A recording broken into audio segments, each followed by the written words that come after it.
जय हिंद दोस्तों। स्वागत है आपका हमारी कोड टिप्स में। ओके, आज के हम एक नए वीडियो में देखेंगे कि iOS ऐप डेवलपमेंट में क्या क्या बेसिक रिक्वायरमेंट्स होती हैं। Means first part is hardware, software. Okay,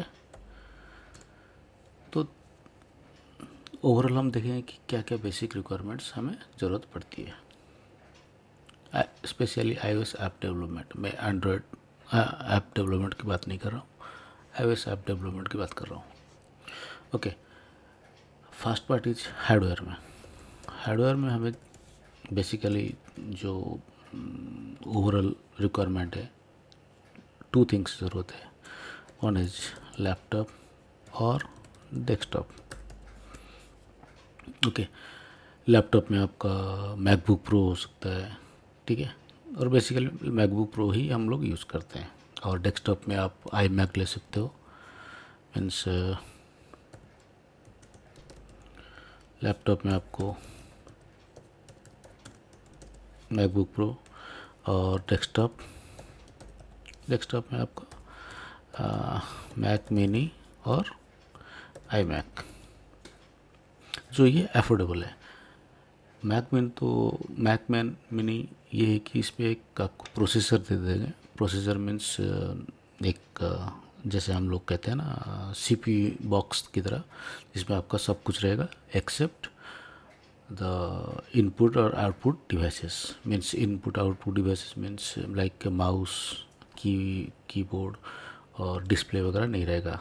इस पर मैक मिनी में नहीं रहता है। आई मैक तो पूरा सेट है, कंप्यूटर सेट है, जिसमें आपका सब कुछ इनपुट आउटपुट डिवाइस के साथ सब मिलता है। और मैकबुक प्रो में मैं सजेस्ट करूँगा, अगर आप लेटेस्ट ले रहे हो तो वेल एंड गुड। अगर लेटेस्ट नहीं ले रहे हो तो 1 और 2 version, max to max 2 version पीछे चलिएगा। मीन्स अगर आप 2024 में ले रहे हो तो लेटेस्ट वर्जन जो भी आपका अवेलेबल होगा 2023 का अवेलेबल रहेगा तो वो ले लीजिए। अगर वो अफोर्डेबल नहीं हो रहा है तो मैक्स टू मैक्स कोशिश कीजिएगा 2021 का जो सिस्टम अवेलेबल है उसको लेने के लिए। उससे बियॉन्ड मत लीजिए, क्योंकि ये फिर नेक्स्ट 2 या 3 साल में उसका जो हार्डवेयर कॉन्फ़िगरेशन वो आउटडेटेड हो जाएगा। ओके, तो कोशिश कीजिएगा आप जो लेटेस्ट वन ले लीजिए या फिर -2। ओके, ये दोनों है, क्योंकि जो हार्डवेयर कॉन्फ़िगरेशन और सॉफ्टवेयर कॉन्फ़िगरेशन दोनों के लिए ये सारी लैपटॉप और डेस्कटॉप प्लस हार्डवेयर और मैकबुक जो बिल्ड जो ईयर है आपको लेटेस्ट वन या फिर -2 वर्जन में लीजिएगा। ये आपका हो गया आपका हार्डवेयर कॉन्फ़िगरेशन में ये रिक्वायरमेंट है। कॉन्फ़िगरेशन में वैसे तो बहुत कुछ होता है कि हार्डवेयर में आपका हार्डवेयर में क्या क्या कॉन्फ़िगरेशन रहेगा। मीन्स क्या प्राइसिंग रहेगा, उसका मेमोरी कितना रहेगा, तो वो तो एक आपका कह सकते हो कि एक अलग लेवल पे चला जाएगा कि आपका रैम कितना रहेगा। ठीक है, आप कोशिश कीजिएगा जो कॉन्फ़िगरेशन ले रहे हैं तो उस पर मिनिमम 8 GB रैम होना चाहिए। ओके, और 256 हार्ड डिस्क स्पेस, ये आपका परफेक्ट रहेगा। ठीक है, 256 इसलिए कह रहा हूँ कि आप का जैसा जैसा टाइम चल जाता रहेगा उसके अंदर सिस्टम फाइल्स भी अपग्रेड होता है और वो फाइल फिर से स्पेस कंज्यूम करना शुरू कर देगा। ठीक है, अगर आपको 512 या फिर 1 TB का मिल रहा है तो वो और भी अच्छा है। ठीक है, और रैम में 8 GB इज बेस्ट वन। ठीक है, उससे कम मत लीजिएगा, उससे आगे लीजिएगा। अगर 16 GB मैकबुक प्रो ले रहे हो तो 16 GB ले लो, वो बेस्ट है। ओके, तो ये आपका बेसिक कॉन्फ़िगरेशन हो गया हार्डवेयर का। ओके, और मैक मिनी में क्या है, आपको तो कम एक CPU बॉक्स दे देंगे। आपका डिस्प्ले भी कोई भी एक 21 इंच डिस्प्ले कोई भी ब्रांडेड का ले सकते हैं, वो आपका अफोर्डेबल हो जाएगा। और कीबोर्ड भी आपका थर्ड पार्टी कीबोर्ड ही सपोर्ट करता है, कोई भी ब्रांड का हो, ठीक है। और माउस अगर आपको वायरलेस माउस है और भी बेटर है, क्योंकि थोड़ा सा आपको हैंडी हो जाएगा। और अगर वायरलेस माउस अगर आप एप्पल स्टोरेज है तो वहाँ पर ट्रैक पैड भी क्या फैसिलिटी अवेलेबल है, ट्रैक पैड भी आप ले सकते हो। तो ये हो गया हार्डवेयर। तो सॉफ्टवेयर में क्या है, सॉफ्टवेयर में कुछ चीज़ें हैं जो शायद आपको बेसिक रिक्वायरमेंट। अच्छा हाँ, एक और चीज़, सॉरी मैं भूल गया, डिवाइस। डिवाइस मीन्स इस पे आपका एक रियल डिवाइस, आईफोन हो या आईपैड, क्योंकि आप जो एप्लीकेशन डेवलप करोगे ना, तो आपको एटलीस्ट वंस आपको तो एक डिवाइस में टेस्ट करना ही करना है, आईफोन पे या फिर आईपैड पे। क्योंकि रियल टाइम डिवाइस में जो आपको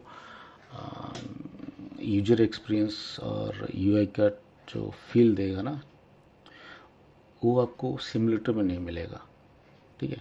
और बहुत सारे बग्स होता है जो आपको सिमुलेटर में नहीं मिलेगा, लेकिन रियल टाइम डिवाइस आप डिटेक्ट कर सकते हो, आप उसको फिक्स करते हो। तो मेरा सजेशन है कि आईफोन या फिर आईपैड, अगर नया नहीं मिल रहा है तो कोई मतलब मीन्स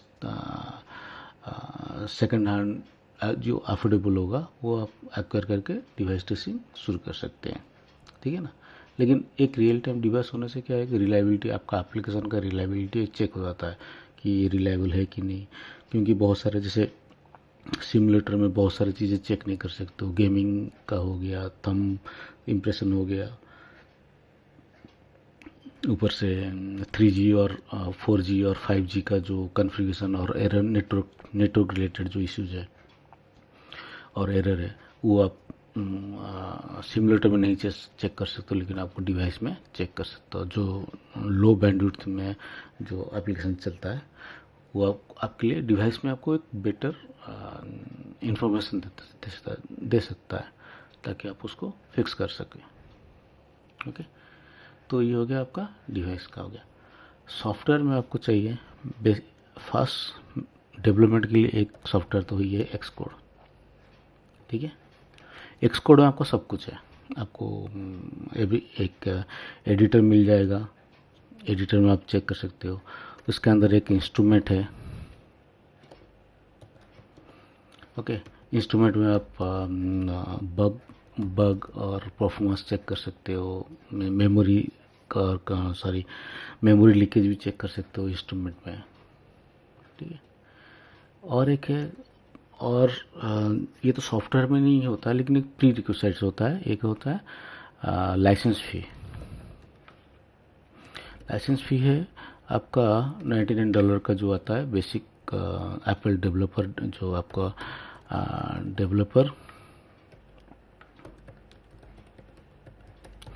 developer.apple.com के लिए, आप जहाँ पर आप अपना एप्लीकेशन को सबमिट करते हो फॉर पब्लिक यूज, ठीक है।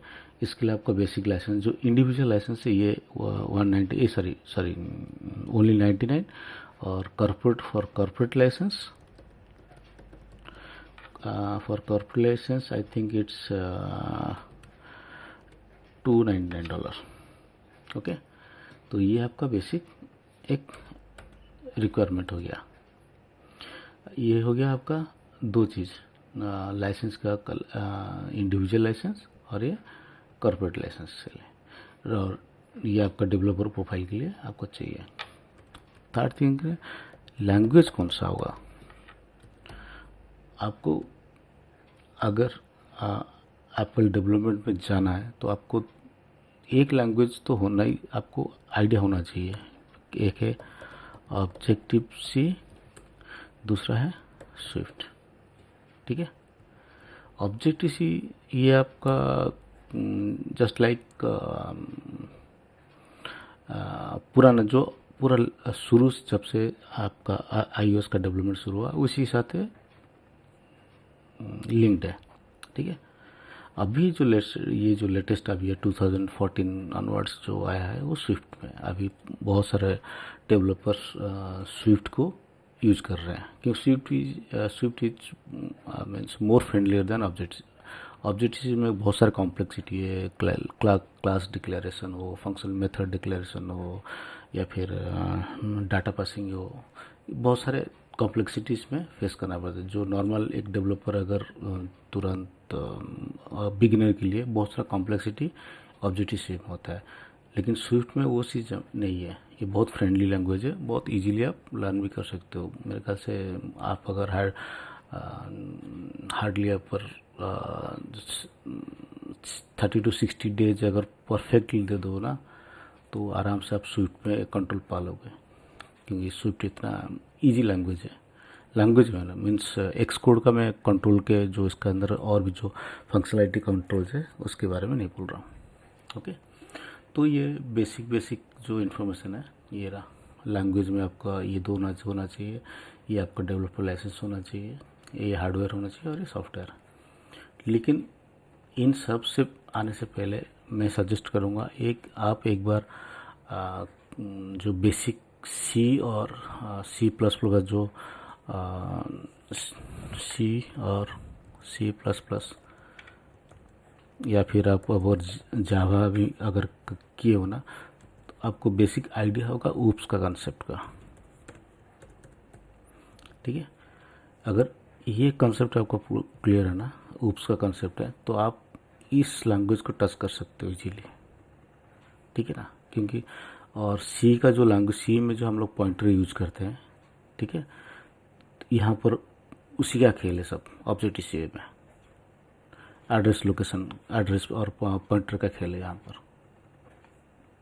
ठीक है, और ऊप्स का तो यहाँ पर भरपूर यूज होता है, सिंस इट्स रेस्ट्रिक्टेड, और मोबाइल डिवाइस आपको पता है कि ये लिमिटेड रिसोर्स कंजम्पशन का, मीन्स यहाँ पर एक लैपटॉप और डेस्कटॉप की तरह एक ब्रॉड मेमोरी स्पेस नहीं होता जहाँ पर आप कंटिन्यूस मेमोरी कंज्यूम कर सकते हो। ये एक लिमिटेड यूज है, इसलिए यहाँ पर लिमिटेड रिसोर्स एलोकेशन का एक सेक्शन रहता है हमेशा। ओके, तो इस सब के बारे में ये तो बेसिक है गया। तो ये एक बेसिक इन्फॉर्मेशन है जो iOS ऐप डेवलपमेंट में आपका रिक्वायरमेंट है। ओके, नेक्स्ट टाइम हम लोग थोड़ा और डीप करेंगे कि इंस्ट्रूमेंट में क्या हम लोग क्या यूज़ करते हैं। सिमुलेटर भी एक है, सिमुलेटर में क्या क्या फैसिलिटीज़ है वो हम लोग मिस करेंगे। Okay, thank you.